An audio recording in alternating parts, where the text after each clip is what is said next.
todos ustedes por la asistencia.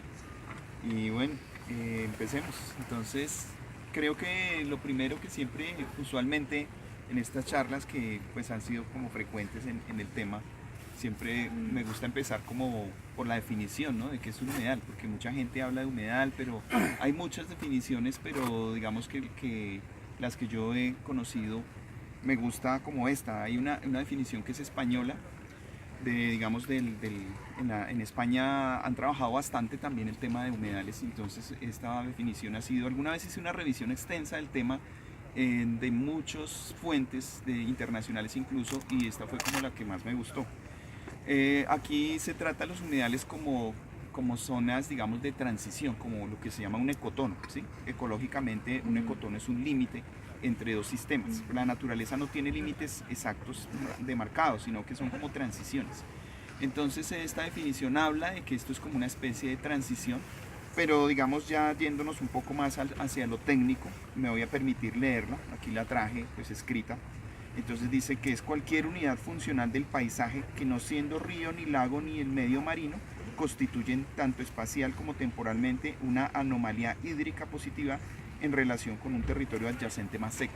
Me gusta esa definición porque es realmente eso, ¿no? Es digamos algo en el paisaje que no se parece como a nada y que digamos, no tiene continuidad, porque un humedal, como muchos saben, puede estar hoy y mañana no estar, o puede estar en determinados momentos en el tiempo y de pronto ya no estar. O sea, el humedal no es algo continuo, no es algo permanente, ¿sí? Es algo que puede estar, no estar, o puede estar, tiene múltiples maneras de ser, ¿sí? Puede ser marino, puede ser costero, puede ser de muchas maneras. Entonces es un poco difícil la definición, pero por eso esta me gusta, es como una anomalía más que otra cosa. Bueno, ahora sí, digamos que ya yéndonos hacia lo práctico, eh, en la parte, digamos, que yo les contaba, que fue cuando la experiencia que empezamos, como tú lo decías, empezando como comunidad, que fue las primeras experiencias, lo hicimos en la Fundación La Conejera, pero toda Bogotá, digamos, estaba como pendiente de cómo íbamos a recuperar los humedales, porque en esa época, en los años 90, como les digo, había una crisis muy grande, porque estaban los humedales siendo rellenados, siendo, digamos, retirados de la ciudad, por decirlo de alguna manera, porque había muchas personas interesadas que se estaban apropiando de manera ilegal de ellos, ¿no? Entonces, en ese afán, digamos, empezamos nosotros a hacer esas primeras acciones, pero lógicamente todos los humedales necesitaban de eso, ¿no? Necesitaban de restaurarlos. Entonces, en ese sentido, empezamos pues nosotros con esas primeras experiencias de hacer artesanalmente restauración, de formas muy, como les digo, muy informales. Y luego esa experiencia pues la trasladamos ya al acueducto, la empresa Acueducto, y pudimos hacer una cosa mucho más consolidada. Entonces empezamos nosotros ya con lo que habíamos revisado también digamos, desde teoría y desde experiencias internacionales, definimos que lo esencial era la recuperación hidrogeomorfológica, ¿sí? O sea, la parte hídrica, el agua, que lógicamente un humedal es agua, y la parte geomorfológica, porque el humedal es como una especie de hueco, ¿sí? Eso es lo que forma el humedal, que el agua se estanque. Entonces definimos eso, pero realmente, digamos, en lo que con la experiencia pude darme cuenta, y en las diferentes charlas que he dado, me he dado cuenta también analizando, porque cuando uno está en esas experiencias, eso es una carrera casi loca, ¿sí? Uno entra al acueducto y uno tiene que responder a muchas cosas rápidamente, y el tiempo sabíamos que era muy corto. Entonces nosotros teníamos apenas un par de años prácticamente, era una administración para poder recuperar todo lo que habíamos soñado durante varios años cuando estuvimos todavía con las comunidades. Entonces esa era una oportunidad de oro que teníamos que aprovechar. Entonces, digamos, nosotros en ese momento sabíamos que teníamos que hacer eso, retirar los rellenos, rehacer el cauce, etcétera, etcétera.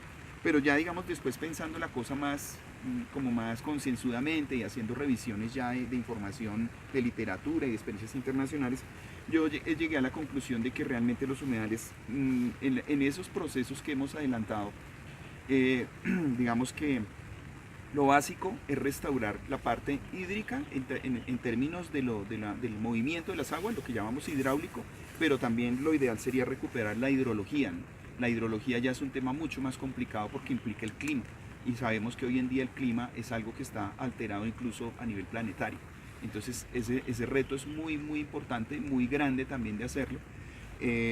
Pues a veces casi que imposible, y justamente en ese sentido pues digamos, nosotros hablamos de restauración de humedales, pero realmente lo que hoy en día yo considero no es, en la parte de los humedales en la ciudad, no es propiamente una restauración, sino una rehabilitación.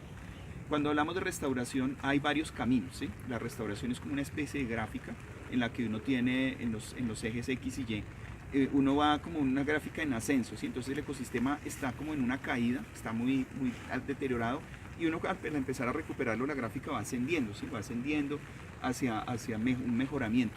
Pero hay varios caminos. Uno puede llegar a tener el humedal muy recuperado, ¿sí? Que sería el estado ideal, que sí sería lo que llamamos restauración, o puede uno tomar caminos intermedios, que es lo que se llama una rehabilitación. Sí, hay varios términos para definir eso. Entonces realmente yo hoy considero que lo que nosotros hicimos fue una rehabilitación. ¿Por qué razón? Porque precisamente entrar, digamos, a hablar de una restauración sería recomponer los ecosistemas digamos, en toda su esencia. ¿Y cuál es la esencia de los humedales? Los humedales están conectados casi siempre con ecosistemas hídricos más grandes, con ríos, con el mismo mar, ¿sí? Entonces en este caso en los humedales de Bogotá eran parte de toda la hidráulica de la región. Entonces son todavía parte de los cauces, de los ríos, de los afluentes del río Bogotá y del mismo río Bogotá. Entonces los humedales eran digamos, parte de esa dinámica de los ríos, y lo dijo también el profesor Van der Hamen cuando, digamos, ya incluso empezó la modificación de los humedales. Realmente los humedales que nosotros conocemos hoy en día, que sobrevivieron, como Juan Amarillo, Jaboque mismo, son restos de lo que son valles impedidos de inundación, ¿sí? Entonces venían los ríos como el Pucha, el Tunjuelo, a entrar hacia el río Bogotá. Entonces en esa dinámica, esa dinámica de aguas, entonces los ríos se represaban, ¿sí? Entonces venía el río Bogotá con una corriente fuerte porque recogía todas las aguas de la sabana de Bogotá, y los afluentes venían pues de los cerros, ¿sí? Entonces venían las aguas con fuerza, y en esa entrada de agua, sobre todo en épocas de lluvias, obviamente había un represamiento. Es como lo que se llama un delta, ¿sí? Se formaban unos deltas. Entonces esos deltas represaban agua y se ampliaba, digamos, el espacio del agua en esas desembocaduras del río. Entonces, ¿qué hicieron los muiscas? Los muiscas hicieron cauces impedidos, ¿sí? A través de obras, porque ellos hicieron obras hidráulicas, que hoy en día conocemos lo que llaman camellones, etcétera, etcétera. Ellos hacían modificaciones para retener esa inundación. Entonces realmente los humedales, incluso desde la llegada misma de los españoles, ya estaban modificados de cierta manera por los muiscas. Entonces lo dijo el profesor Van der Hamen, como les decía, eran cauces impedidos que ya, digamos, esos humedales se empezaron a convertir como en una especie de lagunetas, como lo llamó él. Entonces ese represamiento de esos humedales obviamente empezó a hacer que tuvieran mayor tamaño, que ya no fueran tan estacionales, porque antes simplemente eran con la llegada de las lluvias, con la entrada de las aguas hacia el cauce del río Bogotá, y digamos se mantuvieron por más tiempo. Pero realmente en Bogotá, hablando de la sabana de Bogotá, el gran humedal es el valle inundable del río, ¿sí? Que en épocas, pues también como lo dijo el profesor Van der Hamen en sus múltiples estudios, sabemos que la sabana de Bogotá fue un gran lago, ¿sí? Un gran lago que se fue desecando, y en las épocas en que llegaron los españoles también todavía había mucha agua, ¿sí? Lo contaron luego los cronistas, por ejemplo, en todos los escritos que hay de la colonia. El mismo Alexander von Humboldt, que estuvo aquí, digamos, haciendo presencia aquí en este territorio, él habló mucho y describió ampliamente cómo eran los humedales, y eran más parecidos como a lagunas, ¿sí? Casi que lagunetas, como les decía, como lo dijo el profesor Van der Hamen, pero también había muchos pantanos. Entonces, en ese sentido, después del trabajo que yo hice, pues tuve oportunidad de trabajar en el acueducto, lo que hicimos con las comunidades. Yo también llego a una conclusión que nosotros hemos avanzado de pronto en recuperar los humedales a nivel, digamos, de lo que son esas como digamos, espacios de lo que llaman sistemas lacustres o lacustrinos, ¿sí? Más parecido a una laguna, pero lo que más había en la sabana de Bogotá eran pantanos, ¿sí? Y lo dicen pues los cronistas y todo, y en eso no hemos trabajado, realmente es mucho más complicado, porque los pantanos son precisamente esos ecosistemas anfibios. Era cuando venían los ríos y se desbordaban, habían espacios amplios donde se retenía agua, y según dicen también los estudios, son las áreas más diversas, o sea, la mayor diversidad de los humedales está en esas áreas palustres, no está en los lagos. ¿Qué es lo que nosotros buscamos cuando hablamos de restaurar un humedal? ¿Sí? ¿Qué es lo que pretendemos? Entonces hay dos cosas importantes. Uno es recuperar, digamos, es un término que no, algunas personas incluso no les gusta usarlo, ¿sí? Lo que llamamos hoy en día ambientalistas, que son los servicios ambientales, porque es como darle una connotación muy de uso, ¿sí? Muy de uso, como algo que si no nos sirve entonces no lo desechamos. Pero de todas formas es importante porque nos ayuda a entender, ¿sí? Y nos ayuda a interpretar cómo es que debemos hacer y qué debemos hacer. Entonces cuando hablamos... Perdón, es que a veces pienso que es mejor utilizar el término beneficios. En vez de servicios, beneficios, porque es que es como más utilitario el servicios. Entonces beneficios, no sé.